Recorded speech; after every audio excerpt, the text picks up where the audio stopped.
تو اس سے پتہ چلتا ہے کہ محرم الحرام کی عظمت کیوں ہے۔ اس کی ایک وجہ تو ہمارے سامنے یہ آ گئی کہ محرم الحرام کی عظمت اس لیے ہے کیونکہ یہ سال کا پہلا مہینہ ہے، سال کی شروعات اس سے ہوتی ہے۔ اور بھی وجوہات علماء کرام نے اس کی بتائی ہیں۔ البتہ یہاں ایک عمل جس کو یاد رکھ لینا ضروری ہے، وہ یہ کہ جب محرم الحرام کا چاند دیکھیں تو اس وقت یہ دعا کر لیا کریں کہ اللہم اہلہ بالامن والایمان والسلامۃ علی الاسلام ربی و ربک اللہ حلال رشد و خیر۔ یہ دعا نبی اکرم صلی اللہ علیہ وسلم سے ثابت ہے کہ جب آپ صلی اللہ علیہ وسلم محرم الحرام کا چاند دیکھتے تھے تو یہ دعا پڑھتے تھے، اللہم اہلہ بالامن والایمان۔ ہمیں بھی یہ دعا پڑھنی چاہیے۔ کیا مطلب؟ کہ یا اللہ اس جو ہے سال کو، پورے سال کی نیت کرنی چاہیے یہ دعا پڑھتے ہوئے کہ یا اللہ اس سال کو میرے لیے امن و سلامتی والا سال بنا۔ اور اس کے بعد جو ہے انسان چاند کو مخاطب کر کے فرماتا ہے ربی و ربک اللہ، یعنی کہ تیرا ربی اللہ اور میرا ربی اللہ ہے۔ کیا مطلب ہوا؟ یعنی کہ دنیا کے اندر یہ جو پابندیاں آ رہی ہیں، یہ جو تبدیلیاں آ رہی ہیں اور یہ جو دن رات کا نظام چل رہا ہے، چاہے یہ تیری وجہ سے نہیں ہے بلکہ تو بھی اللہ کی ایک مخلوق ہے، اور جس طرح رب میرا اللہ ہے میں اس کا محتاج ہوں، ویسے ہی رب تیرا بھی اللہ ہی ہے اور تو بھی اس کے حکم کا محتاج ہے۔ تو یہ دن رات کے اور وقت کی تبدیلی چاند کی وجہ سے نہیں ہے بلکہ چاند بھی اللہ تعالیٰ کے بتائے ہوئے طریقے کے مطابق چل رہا ہے۔ پھر اس کے بعد بندہ فرماتا ہے ہلال رشد و خیر، یا اللہ اس چاند کو میرے لیے خیر کا بنا دے، اور یہ دعا کرنی چاہیے اور اس پر عمل کرنا چاہیے۔ دوسری چیز یہ کہ یہ بات یاد رکھنے کی ہے کہ مسلمانوں کے کیلنڈر کا جو آغاز ہے وہ ہجرت سے ہوتا ہے۔ اگر ہم دوسری قوموں کو دیکھیں تو ان قوموں نے اپنے کیلنڈر کی شروعات یا تو کسی بڑی ہستی کے مرنے سے کی ہے یا کسی بڑی ہستی کے پیدا ہونے سے کی ہے، لیکن اسے مسلمانوں کی اور خاص طور سے حضرت عمر فاروق رضی اللہ تعالیٰ عنہ کی دور اندیشی کہہ لیجیے کہ انہوں نے نہ تو اپنے کیلنڈر کی شروعات نبی اکرم صلی اللہ علیہ وسلم کی پیدائش سے رکھی اور نہ اپنے کیلنڈر کی شروعات نبی اکرم صلی اللہ علیہ وسلم کے اس دنیا سے پردہ فرمانے سے رکھی، بلکہ انہوں نے اس کیلنڈر کی شروعات جو رکھی تو وہ ہجرت والے واقعے سے، جو ایک بہت بڑا واقعہ ہے۔ یعنی کہ یہ بات کیلنڈر کا آغاز ہجرت سے کیوں رکھا؟ تاکہ یہ بات مسلمانوں کو یاد دلاتی رہے کہ اللہ کی محبت تمام محبتوں سے افضل ہے۔ اللہ کی محبت کے لیے گھر چھوڑنا پڑے چھوڑو، بیوی بچے چھوڑنے پڑے چھوڑو، مال و اسباب چھوڑنا پڑے چھوڑو، سب کچھ چھوڑنا پڑے چھوڑو، کچھ بھی قربان کرنا پڑے قربان کرو، اللہ کی محبت کے اوپر کوئی اور محبت غالب نہیں آئے گی۔ اسی طریقے سے ہجرت کی اور بھی فضیلتیں ہیں کہ جیسے وہ صحابہ جو ہجرت سے پہلے ایمان لائے ان لوگوں کے مقابلے میں جو ہجرت کے بعد ایمان لائے ان سے زیادہ افضل ہے، اس لیے کہ انہوں نے ہجرت کے اپنا گھر بار چھوڑا۔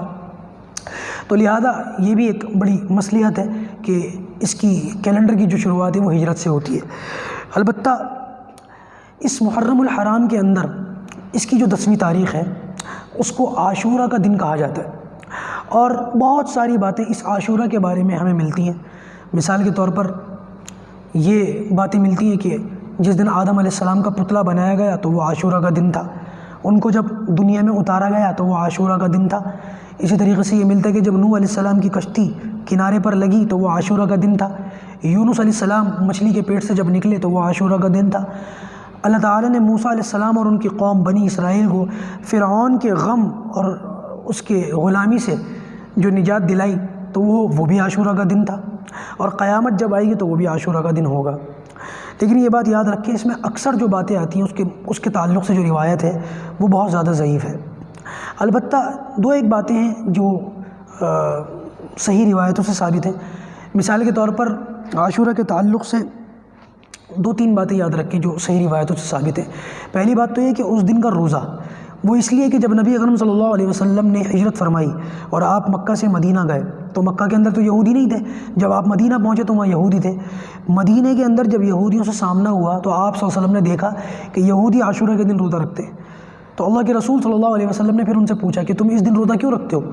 تو وہ یہودی کہنے لگے کہ اللہ تعالیٰ نے موسیٰ علیہ السلام اور ان کی قوم کو، یعنی کہ ہمارے آبا و اجداد کو عاشورہ کے دن نجات دی تھی فرعون کے غم سے اور فرعون کی غلامی سے، تو لہذا ہم اس دن روزہ رکھتے ہیں اس خوشی کے اندر۔ تو نبی اکرم صلی اللہ علیہ وسلم نے ارشاد فرمایا کہ ہم موسیٰ علیہ السلام سے تم سے زیادہ قریب ہیں، لہذا ہم اس بات کا حق زیادہ ہے کہ ہم اس دن روزہ رکھیں۔ البتہ نبی اکرم صلی اللہ علیہ وسلم نے صحابہ کرام کو حکم دیا کہ یہودیوں کی مخالفت کرو۔ کیسے؟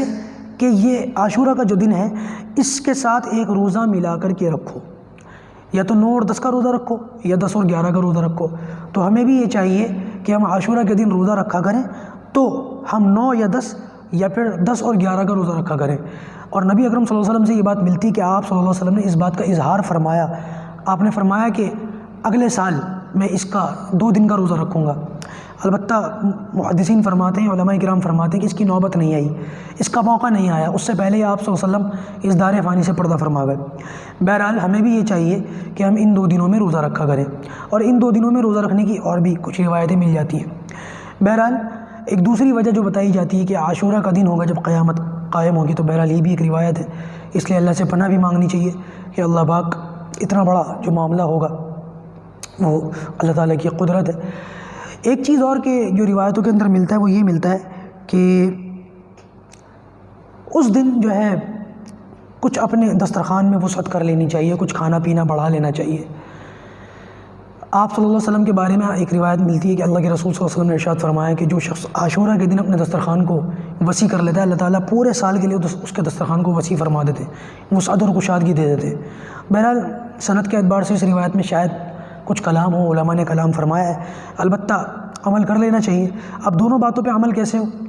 ایک روایت کے مطابق ہمیں روزہ رکھنا چاہیے، اور ایک روایت کے مطابق ہمیں اپنے دسترخوان کو وسیع کر لینا چاہیے۔ تو علماء نے فرمایا روزہ رکھ لیں، اور جب افطاری کا موقع آئے تو افطاری کے وقت دسترخوان پر کچھ جو ہے کشادگی کر لیں۔ البتہ جو ہمارے یہاں مصیبت ہے اس سے بچیں، کہیں حلیم کے کھچڑے اور کہیں شربت کے جو ہے وہ چل رہے ہیں اور بھیڑ لگ رہی ہے، یہ چیزیں شرعاً بدعت ہیں، ان میں کہیں سے کہیں تک کوئی گنجائش نہیں ہے، ان چیزوں سے بچنے کی ضرورت ہے۔ اللہ پاک ہمیں ان باتوں سے بچنے کی توفیق عطا فرمائے۔